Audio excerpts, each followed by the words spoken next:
العلماء وخالط الحکماء صدق اللہ العظیم و صدق رسولہ النبی الکریم الامین۔ یعنی بڑوں کے پاس بیٹھو، علماء سے پوچھو اور حکمت والوں سے میل جول رکھو۔ اللہ پاک کے آخری نبی صلی اللہ علیہ وآلہ وسلم نے طرز زندگی بہتر بنانے کے بارے میں ہماری بہت خوبصورت جامع رہنمائی فرمائی ہے۔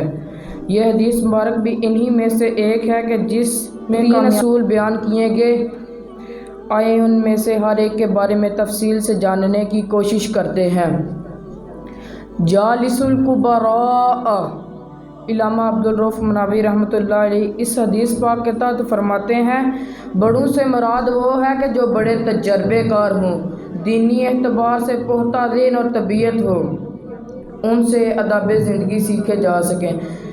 اگر کوئی عمر میں کم ہے لیکن دین میں بڑا رتبہ حاصل ہے تو وہ بھی بڑوں میں سے ہے۔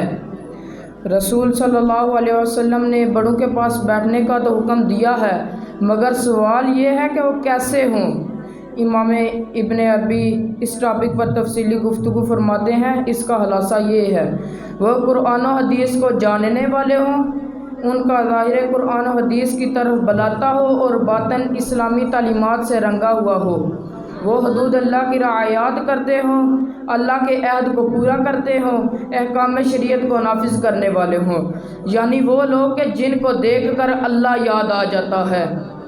محترم سامعین، میرے عزیز دوستو، رسول صلی اللہ علیہ وسلم کے مبارک فرمان کا یہ حصہ بتا رہا ہے کہ تجربے کار لوگوں کے تجربے سے فائدہ اٹھانا ہمیں بہت سارے نقصانات سے بچا لیتا ہے۔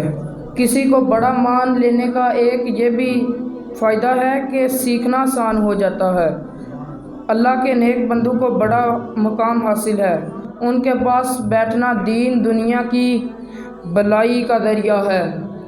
علامہ مناوی مزید فرماتے ہیں، نیک لوگوں کے پاس بیٹھنا دلوں کے لیے یقیناً اکثر نہایت فائدہ مند ہے، لیکن فوراً اثر کا ظاہر ہونا شرط نہیں، مدت بعد ان کی صحبت اپنا رنگ دکھاتی ہے۔ سائل العلماء، پیش آنے والے مسائل کا شرعی حل ایسے علماء سے پوچھو جو باعمل ہوں، ان کے پاس بیٹھتے ہوئے احترام کا دامن ہاتھ سے نہ چھوڑے، اور ان سے کوئی بات پوچھتے ہوئے ظاہر و باطن میں کوئی ایسا کام نہ ہو جو ان کی شان کے خلاف ہو۔ ہمیں ہمیشہ سیکھتے رہنے کی کوشش کرنی چاہیے۔ تاجدار کائنات صلی اللہ علیہ وآلہ وسلم کے فرمان بارک کا تیسرا حصہ بتا رہا ہے، خالص الحکماء، وقت نکال کر حکمت والوں سے ملتے رہو، کیونکہ اہل حکمت جو بات کرتے ہیں وہ درست ہوتی ہے۔ برے بندے دی صحبت یارو جیویں دکان لوہاراں، برے بندے دی صحبت یارو جیویں دکان لوہاراں، کپڑے باویں کنج کنج بئیے چنکاں پہن ہزاراں، چنگے بندے دی صحبت یارو جیویں دکان اتاراں، چنگے بندے دی صحبت یارو جیویں دکان اتاراں، سودا تو لئیے نہ لئیے ہلیان ہزاراں۔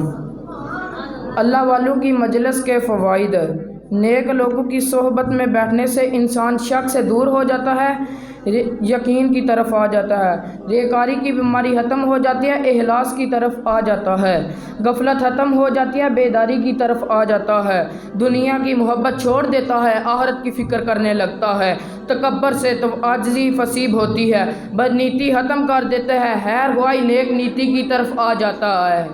اے اللہ ہمیں نیک لوگوں کی صحبت نصیب فرما۔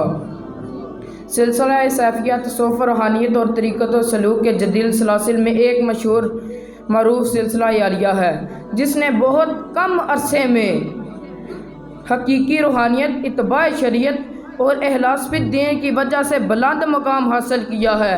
سلسلہ سیفیہ کے بانی شیخ عرب و عجم احوان زادہ سیف الرحمن مبارک ہیں۔ در حقیقت یہ تاریخ میں نقش بندیت کا وہ روشن مینار ہے جو خوف خدا اور نور عشق رسول صلی اللہ علیہ وسلم کی کرنیں چار سو پھیلا رہا ہے۔ الحمدللہ پیر حکیم جواد الرحمن جامی سیفی دامت البرکات علیہ کی صحبت مبارک سے فیض یاب ہو کر کئی ہزار لوگوں نے اپنی زندگیوں کو تبدیل کیا اور سنت مصطفیٰ صلی اللہ علیہ وسلم کے نور کا پیکر بن گئے اور بن رہے ہیں۔ ہمارے پیر و مرشد کے پاس بیٹھ کر خوف خدا اور عشق مصطفیٰ صلی اللہ علیہ وسلم کے خزانے نصیب ہوتے ہیں۔ آپ مبارک کی بیعت کی وجہ سے نسبت کا نور آتا ہے، دل اللہ رب العزت کے ذکر سے رنگ جاتا ہے، چہرے پر داڑھی سج جاتی ہے، شخصیت بدل جاتی ہے، آنکھ کا دیکھنا بدل جاتا ہے، زبان کا بولنا بدل جاتا ہے، دل و دماغ کا سوچنا بدل جاتا ہے، پھر انسان مکمل ہی بدل جاتا ہے اور وہ اللہ عز و جل کا سچا پکا دوست یعنی ولی اللہ بن جاتا ہے۔ نگاہ ولی میں وہ تاثیر دیکھی، نگاہ ولی میں وہ تاثیر دیکھی، بدلتی ہزاروں کی تقدیر دیکھی۔ وآخر الدعوانا الحمدللہ رب العالمین۔